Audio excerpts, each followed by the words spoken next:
What's up, everybody? It's your favorite show, Get a Bucket. I'm your host, Trey, and as usual, hope you're all having a wonderful, wonderful day.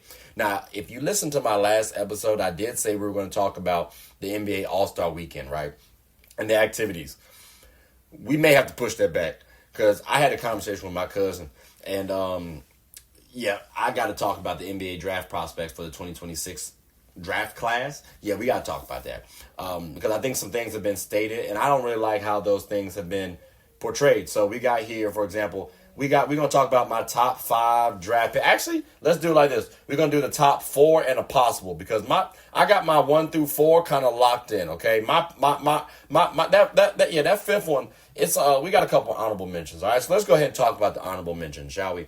But remember, 1 through 4 for me is locked in. Okay, so with that being said, let's go ahead and talk about here a couple players. So we got here Thomas Haugh, okay? Thomas Haugh, he's coming out of Florida, okay, ladies and gentlemen. Now, he is the only junior that we have listed. Now, I believe this man, he has a decent motor, okay? He has a decent motor, but I like the athleticism.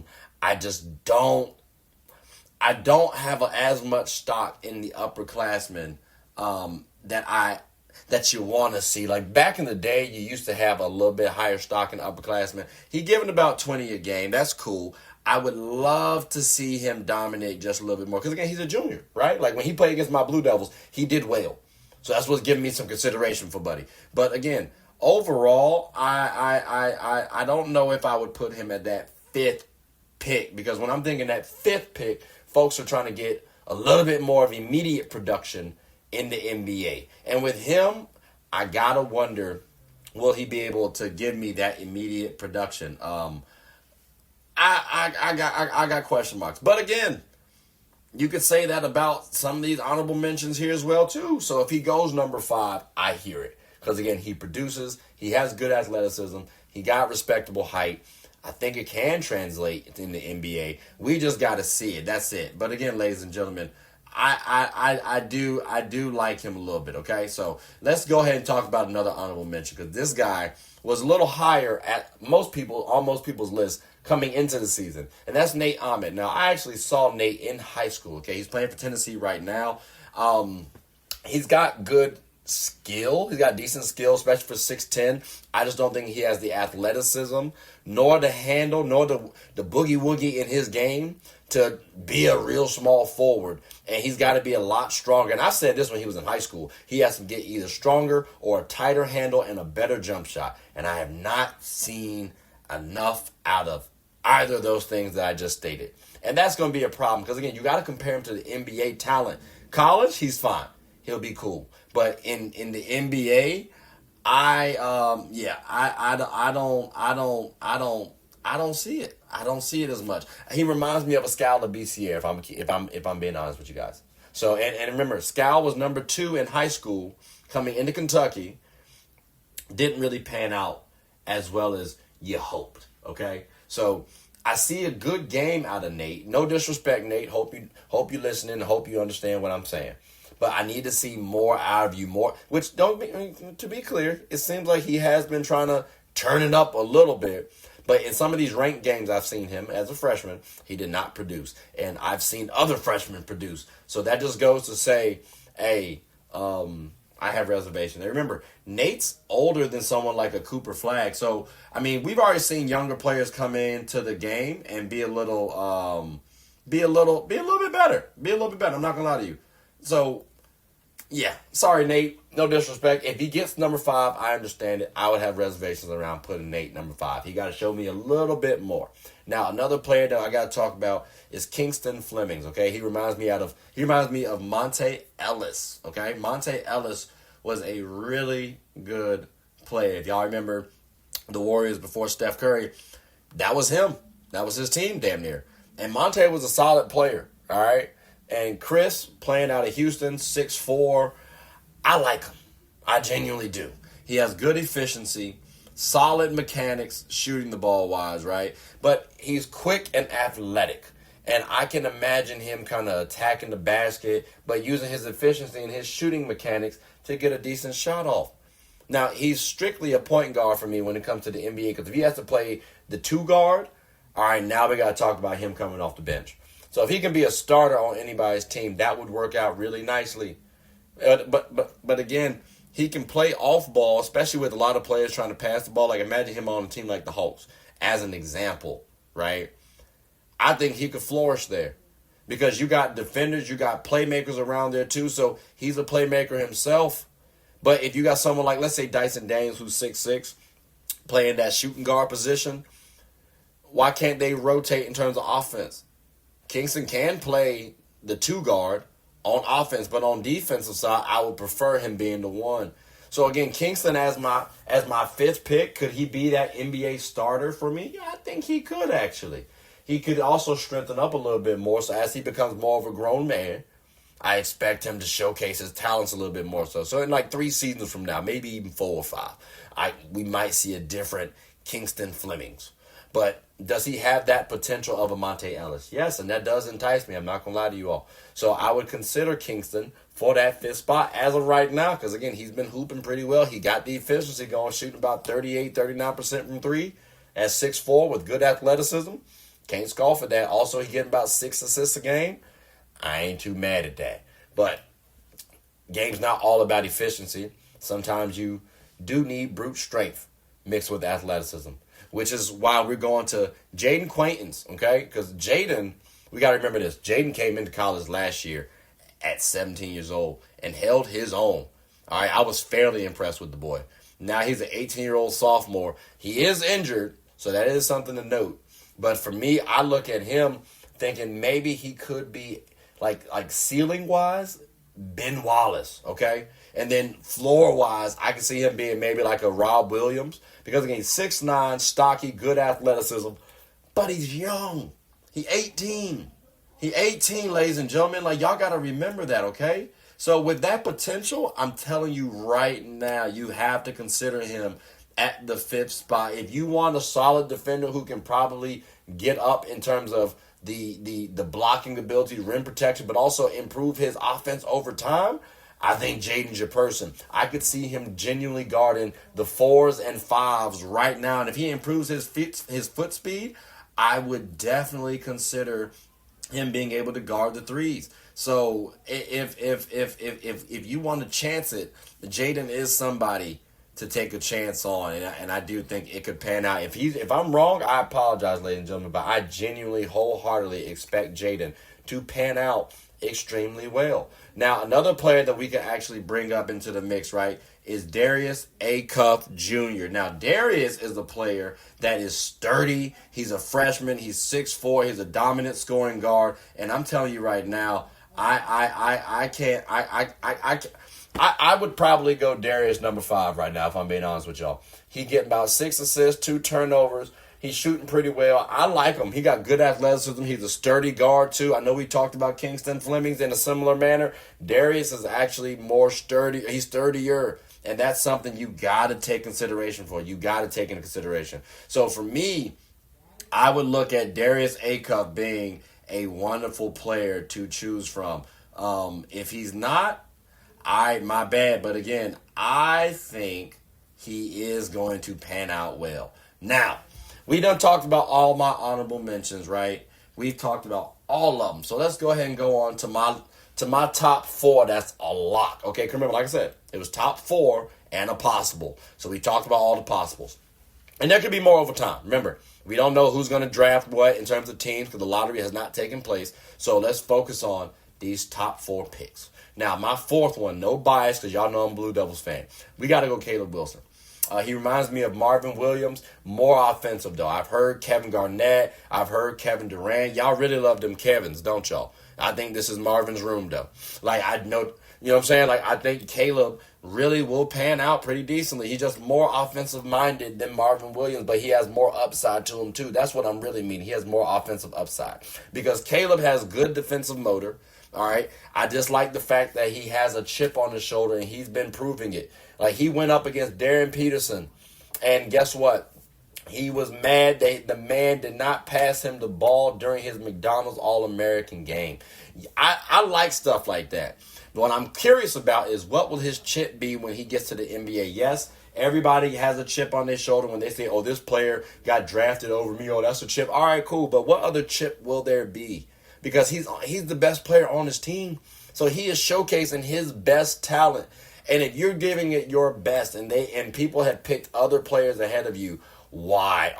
What is going to be the next thing what's going to be the next chip for you? I'm curious about that. But defensively, in the NBA, I could see him being a really decent problem. Offensively, I could see him being quite interesting. I'm not going to lie to y'all. It's just a matter of how much does he need to bulk up in order to make sure that he can sustain his level of play in the NBA. Because once he's physically mature enough, he could be interesting. And I get why you guys say Kevin Garnett and Kevin Durant. I don't see that level of fluidity as the Kevin Durant, and I don't see that level of aggression as Kevin Garnett. But maybe somewhere in the middle with both, I see glimpses of them. Okay, I genuinely do. But again, no bias. I would go with Caleb Wilson, number 4, personally. I do like him. I genuinely do. So that's why I had to make sure that there was no bias between of Caleb Wilson. I want to make sure y'all know that. Also, there's no bias because I have him underneath Cameron Boozer. That's right. Cameron Boozer for me is number 3, ladies and gentlemen. Now, y'all would have thought I might have picked him as number 1. To be clear, all of these players as my top 4 could go number 1. I just have Cameron Boozer as number 3 because of his overall. He's the safest pick. He is. He plays under the basket, about 6'9", 6'10", very sturdy, very stocky. All right, he got grown man strength already. Scoring pretty well, leading our team, I want to say, in points, rebounds, assists, and maybe even steals. Like, that could be a real thing for us. And Cam Boozer, I think he reminds me of his daddy, Carlos Boozer. Just more mobile. Like, maybe because you got to blame eras, right? Like, maybe in a different era, maybe Carlos would have been shooting that 3-ball a little bit. But Cam is shooting it about a 37, 38% clip. That's not bad at all, especially given the fact that he's stocky the way he is. He's as strong as the way he is. So he can go take you down to the block, or he can go space up and hit you with the mid-range, or go space you up and hit you with the three-pointer.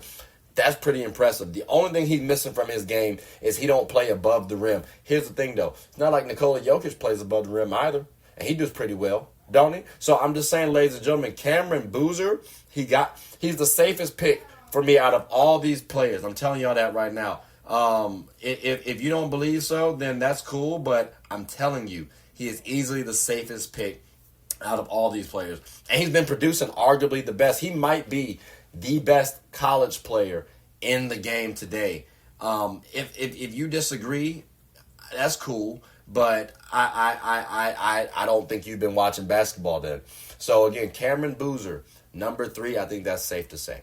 Now, you may be wondering who goes number 2 then. I've heard some notions about either of my 2 players going 1 or 2. Let's go Darryn Peterson real quick. And that's my second pick. Now, I told you about Cameron Boozer. I told you about Caleb Wilson. Both of them are taller than Darryn, all right? But keep in mind, Darryn does have more of a dog factor for me than these 2.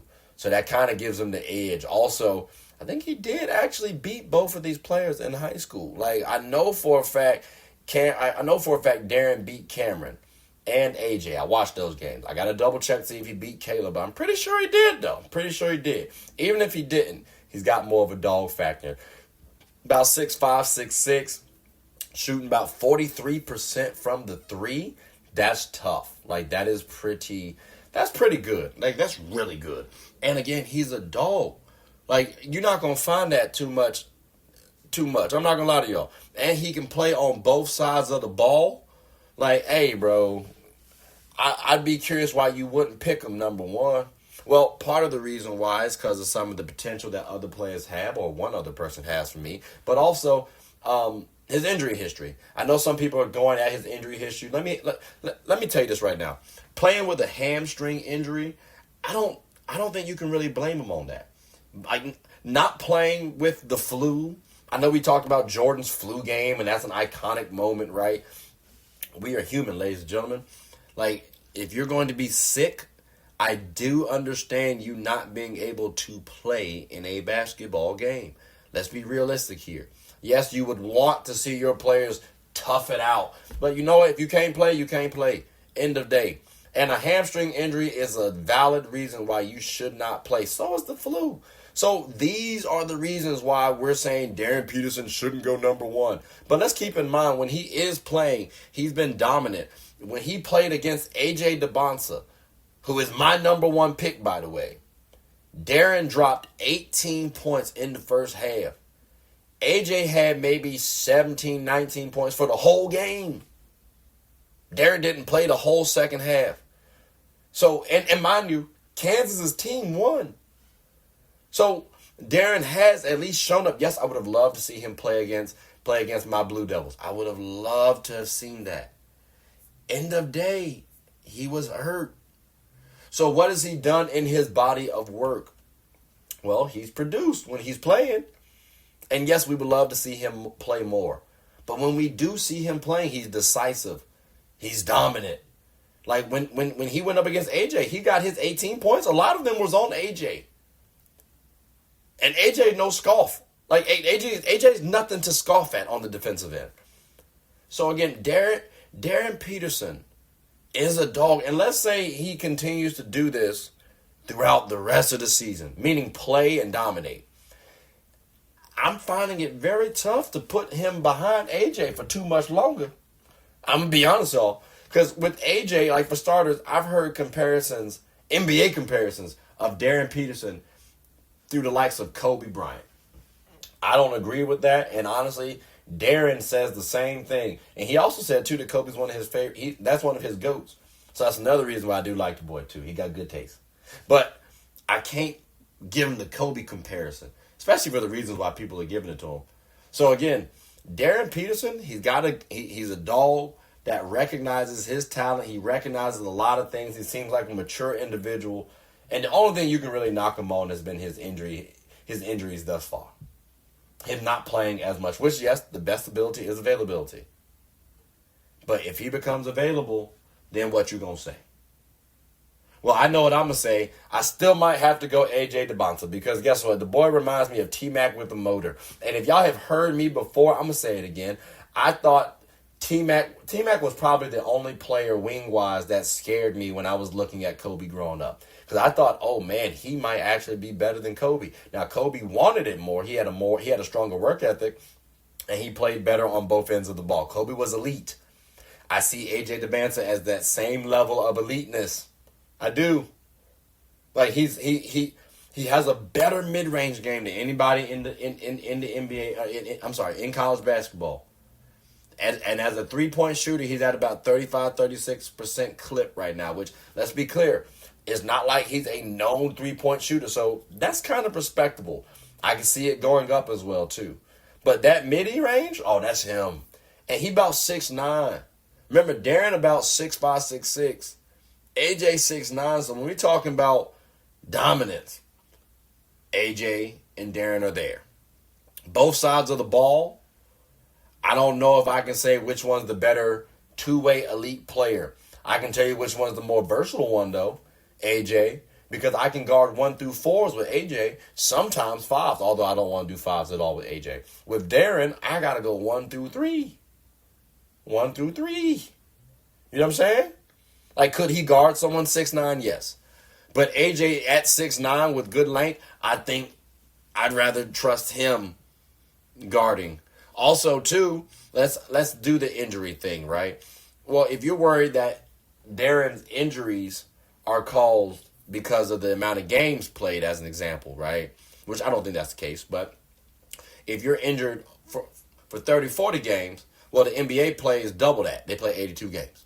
So you might be wondering about that. I don't have injury issues worries in regards to AJ. And also, there's a difference in college than there is in the NBA in terms of spacing on the floor. Like, AJ is usually having 2 to 3 players guard him at one time. He gets double, triple teamed a lot. We can say the same thing about Darryn, too, when he's playing. But remember, I saw Darryn having to be guarded by AJ. And it's not like he was getting doubled. AJ would get doubled. So when we're talking about dominance, I might lean AJ, biasly maybe, but I might lean AJ just because of the athleticism, the height, and the scoring and defensive ability. Like, he checks all the check boxes I need. And then from a playmaking standpoint, which is what I might knock Darryn more so, because Darryn's only given about 2 assists a game. AJ giving about 4 rounding up. So you mean tell me the combo guard is averaging half the assist as the small forward? That could be due to scheme. That could be due to the fact that it looked like Darryn looked unstoppable a lot. But so does AJ. So I would love to see Darryn. I would love to see his assists go up a little bit more before I can throw him ahead of AJ. But AJ for me is number 1. And again, I can't wait for him to get to the league and have much more spacing. Because he already got the one-on-one game on lock. And he's showcasing that he can pass the ball too. So again, ladies and gentlemen, my top 4s, like I stated, those are locks in order. AJ Dybantsa, Darryn Peterson, Cameron Boozer, and Caleb Wilson. If those change over time, I'll gladly address it. That 5th spot, that's the one that's really wide open right now. And I'm curious who gonna go there. And over time, these players are gonna have to show me who's supposed to be there. I've heard some other names as well too. Other players have not impressed me as much. I've seen some interesting prospects, but the 5 that I listed off probably have more safety. They're a little safer, although I guess Jaden might not be as safe. But I'd take that chance with Jaden personally if I have a top 5 pick, more specifically number 5. But he got potential to be up in that mix too now. So again, the potentials, the honorable mentions, those could shuffle around. But my top 4 picks, the top 4s, they locked in. But ladies and gentlemen, I'm curious, who are y'all picks? Do you have the exact same order that I have? Are y'all's names the same as mine? Do y'all have any other honorable mentions that you think should be top 5 worthy? I would love to hear those. So please comment below. Let me know. But ladies and gentlemen, that does conclude the end of the episode. So thank you all for listening. I hope you all continue to follow. And please make sure to like, subscribe, comment, tell anyone who's anyone about the show. My name is Trey. I'm the host of Get a Bucket. And if any athletes that I've mentioned hear this, I ain't trying to be disrespectful. I'm just giving my honest opinion. I would tell y'all the same thing in front of y'all face. Y'all tough. Y'all are good players. But I got to compare y'all amongst yourselves and the NBA. And if you ever want to battle me on some of these, please come on to the show. It's always open. But ladies and gentlemen, like I said, that does conclude the end of the episode. So I hope you all having a good one and take care.